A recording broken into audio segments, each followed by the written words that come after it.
네, 여러분 안녕하세요. 중국과 함께 사는 길을 평생 연구하고 있는 한중 담라 가정의 차코페페입니다.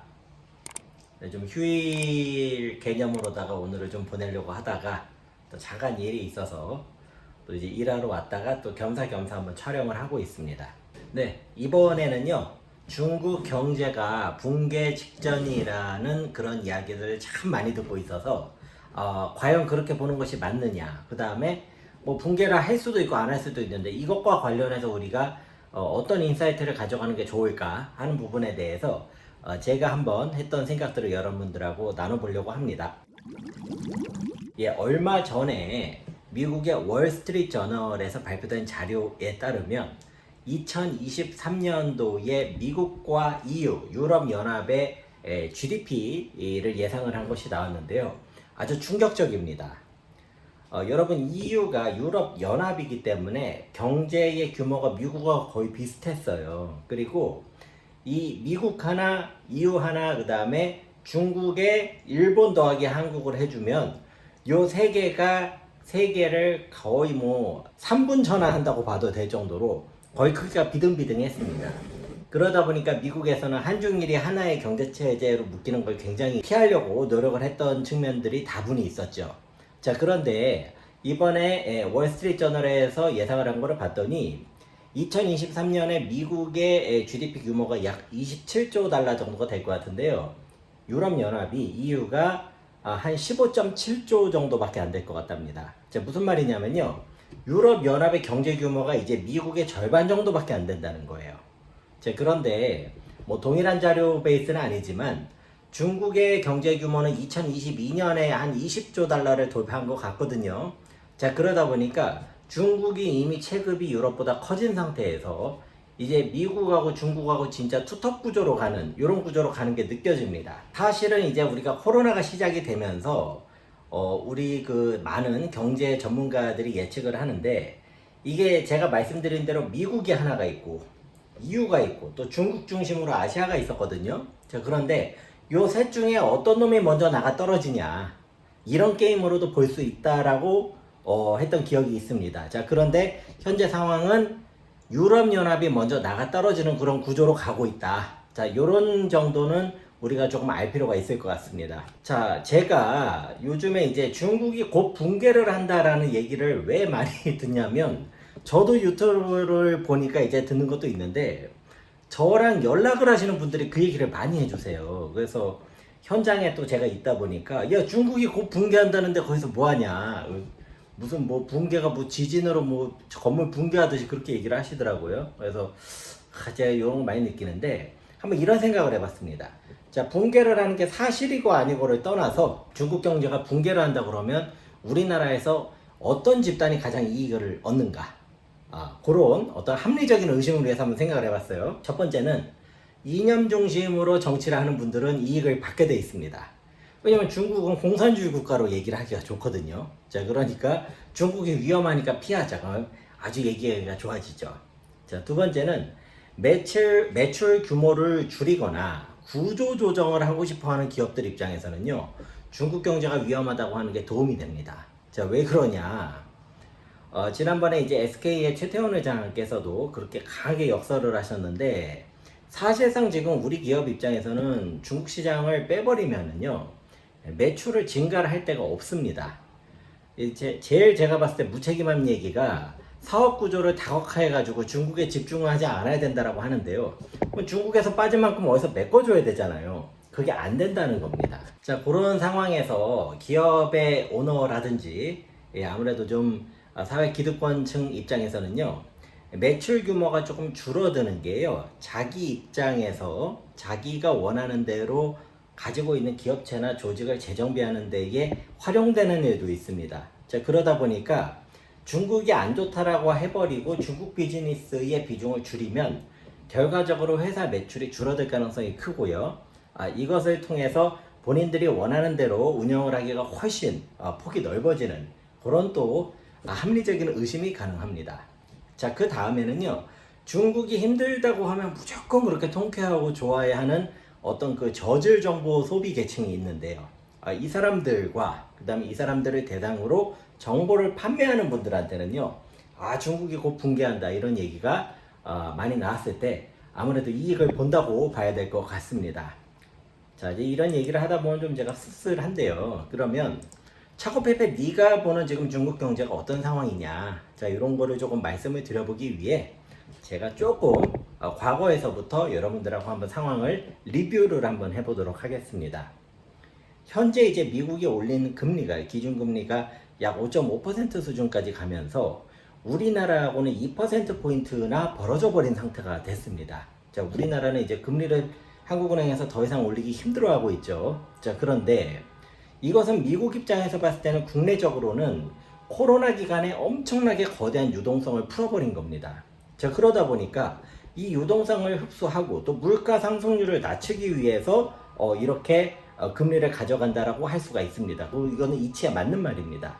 하지만 대외적으로 본다면, 특히 중국과의 관계를 놓고 본다면요, 이것은 중국 경제에서 부동산을 두고 정확하게 조준을 하고 있다, 이렇게도 볼 수가 있습니다. 중국 경제라는 거는요, 사실상 부동산이라는 게 경제의 뼈대입니다. 거의 척추라고 보셔도 무방할 정도인데요.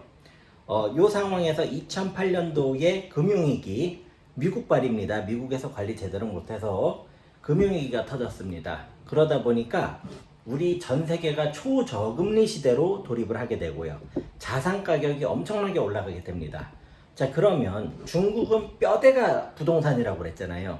그러니까 중국 부동산에도 이 엄청난 유동성이 들어갔던 겁니다.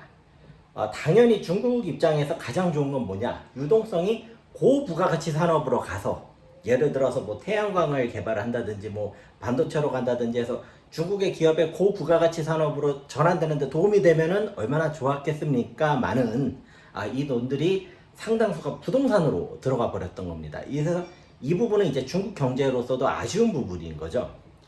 자, 그런데 미국이 이런 것들을 갖다가 다시 이제 원복을 하기 위해서 지금 금리를 올려가는 시점에서 러시아하고 우크라이나 간의 전쟁이 발생을 해버리는 거고요. 그러다 보니까 미국, EU, 중국 중심으로 구성되어 있던 삼각구조가 EU가 빠르게 침범하는 형식으로 지금 변화가 되고 있습니다. 자, 그러면 이 셋 중에 누가 먼저 죽어야 되느냐를 놓고 본다면 EU가 먼저 내가 그냥 꼬리를 내리겠습니다 라고 해서 이게 컨센서스가 되는 국면으로 가면은 지금 이 상황이 어느 정도 일단락이 될 가능성도 있다. 그러면 그런 모양으로 가느냐, 그런 것도 조금 우리 관전 포인트가 아닌가 싶습니다. 자, 한편 중국은 중국 입장에서 해외 수출 시장이 빠르게 위축이 되다 보니까요, 광동성, 절강성, 강소성 지역의 중심으로 포진이 되어 있는 수출 전용 기업들이 엄청나게 파산을 하기 시작을 합니다. 자, 이러면서 이제 타격을 크게 입었는데요, 중국도 나름대로 방어를 합니다. 자, 미국에 대해서 방어를 해서 해외에 있는 달러 채권을 빨리 매각을 하면서요, 위안화 가치도 지켜내는 한편 여러 가지 정책들을 갖다가 쓰고 있는데, 핵심은 내수 경기를 진작시키기 위해서 최선을 다하고 있습니다. 자, 그런데요, 이 과정에서 중국 정부가 지난 2008년 또 2015년과 마찬가지로 비슷한 형태로 유동성을 시장에다가 공급을 하는 정책을 썼는데, 시장에서 그때처럼 반응이 안 나오고 있다는 데에 문제의 핵심이 있습니다. 자, 옛날에는 중국 정부가 어떻게 하면 뭐가 딱딱 나왔는데 지금 뭘 했는데 생각만큼 반응이 안 나오고 있다. 자, 과거와 달리 이러한 유동성이 시장으로 들어가줘야 되는데 들어가지 않고 은행의 예적금 형태로 묶이면서 중국의 전체 GDP의 한 4분의 1에서 5분의 1 정도가 되는 어마어마한 규모의 자금이 지금 묶여 있습니다. 순환을 하지 않고 있는 겁니다. 지금의 중국 경제는요, 극단적으로 단순하게 말하면, 이런 거 좋아하지 않는데 우리나라에서 이런 거 좋아하니까 극단적으로 단순하게 얘기를 하면은, 부동산 시장에 자금이 들어가면은요, 내수 경기가 살아납니다. 그런 상황입니다. 여기서 부동산 시장이라는 거는요, 신축 분양 시장을 얘기를 하는 거예요. 즉 디벨로퍼 있죠. 디벨로퍼가 신축 단지를 지었는데 얘가 미분양이 떴거든요. 이것이 분양이 돼서 완판이 되도록 하는 그런 정책으로 가고 있다는 겁니다. 중국 정부는 이미 이제 부동산 경기를 진작시키기 위해서요, 굉장히 높은 수준의 정책을 연속적으로 지금 사용을 하고 있거든요.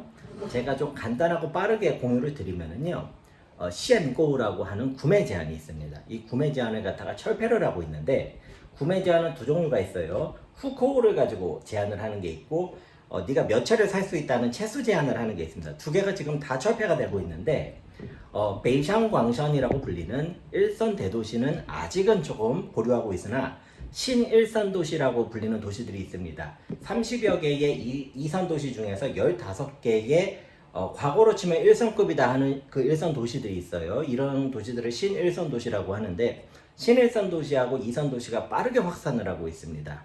대표적으로 수저우, 난징, 우한, 칭다오, 다롄, 정조, 청두 이런 도시들이 지금 굉장히 빠르게 구매 제한이 철폐가 되고 있습니다. 자, 두 번째로는 계약금 비중이 중국말로 쇼푸관이라고 그러거든요. 이 처음에 내는 돈의 비중을 줄여주는 건데요. 얼마 전까지는 100원짜리 집을 살려면 제 돈이 60에서 70원이 있었어야 됐어요. 남은 돈을 은행 대출로 사는 거거든요. 근데 지금은 이거를 100원 중에 20원만 있으면 살 수 있습니다. 또 일부 지역은 10원만 있어도 살 수 있어요. 나머지 돈은 30년 대출로 갚아라 이런 겁니다. 자, 이 정책의 효과가 굉장히 큽니다. 최근에는 은행의 금리까지 추가적으로 인하를 했고요. 여기서 금리는 일반 가정을 대상으로 하는 금리를 얘기를 합니다. 특히 이미 원리금을 상환을 하고 있는 이들에 대해서도 그 금리를 추가 인하 적용을 시작을 하고 있습니다. 중국말로 이제 벙가이라는 말이 있는데 뭐 재건축, 재개발 이런 거와 비슷해요. 이 벙가이를 갖다가 촉진을 시켜서 신규 수요를 만드는 정책도 지금 시작이 되고 있습니다. 이건 뭐냐면요. 오래된 단지를 갖다가 중국이 원래 재개발 같은 걸 잘 안 하는데 그 단지를 이제 밀어버리는 거예요. 밀어버리면 원래 이 집에 살고 있던 사람들에게 중국은 법으로 딱 규정이 돼 있습니다. 이 집 시장 가격에 1.5배 내지 뭐 2배, 3배 돈을 물어주게 돼 있어요. 자, 그런데 그러니까 이제 중국 사람들은 자기 집 밀어버리다 보면 되게 좋아하는데 우리나라는 이제 공산주의 국가가 집 뺏어가는 거 아니냐고 엉뚱한 걱정들을 하시거든요. 여하튼 그렇게 하면 그 돈을 가지고 제가 지금 살던 데가 집이 없어졌잖아요. 부동산은 실거주를 해결해 줘야 되거든요. 그러니까 이 사람들이 이 돈을 달고 어디든지 집으로 들어가야 되는 거예요. 이런 식으로 수요를 지금 창출하는 정책도 시작이 되고 있습니다. 자, 그래서 지금 현재 중국의 중앙정부에 있는 고위층들, 그러니까 현 중국을 이끌어 나가고 있는 엘리트 중에 엘리트라고 할 수 있겠죠. 이런 분들이 지금 중국의 경제 상황에 대해서 굉장히 엄중하게 인식을 하고 있다고 합니다. 자, 그리고 이 문제는요, 다소 단순하게 얘기를 하자면 중국의 부동산 시장을 다시 살리는 방향으로 가고 있고요. 즉 중국 경제 입장에서 본다면 중국의 부동산 시장을 살리느냐 마느냐가 중국 경제의 명운이랑도 연결이 되는 그런 분위기로 가고 있다. 이렇게 한번 정리를 해보겠습니다. 자, 그러면 빠른 속도로 지금 중국 경제에 대해서 아주 간단하게 알아봤는데요. 여기에 대해서 제 개인적인 의견을 하나를 말씀을 드려볼게요. 지금 미국하고 중국하고 서로 버티기 국면으로 들어가고 있다. 이렇게 봅니다. 누가 먼저 죽냐? 이거를 가지고 지금 둘이 희겨루기를 하고 있는 거라고 저는 보고 있어요. 자, 그래서 둘 다 이제 극적으로 버텨낼 수도 있는데 그래도 피해가 엄청 나겠죠. 그 다음에 또 하나는 중국이 버텨내고 미국이 무너지거나 미국이 버텨내고 중국이 무너지거나 다 할 수 있습니다. 자, 그런데 우리는 이런 점에 대해서 일말의 편견도 없이 정확하게 객관적으로 놓고 100% 대한민국의 국익 관점에서 볼 수 있어야 됩니다. 우리는 이거를 먼저 확보를 해야 된다고 생각을 합니다. 자, 우리나라가 민주주의 공화국이니까요. 적어도 이 영상을 보시는 여러분 개인들은 그런 관점에서 일단 봐주셨으면 하는 게 제 바람입니다. 또 차쿠페페 채널의 목적이기도 하고요. 자, 만에 하나 중국이 이 위기를 극복을 하고 경제 성장을 계속적으로 해나간다. 자, 그런데 미국이 만약에 무너져 버린다 라고 한다면 미국도 지금 상태 굉장히 안 좋습니다, 여러분.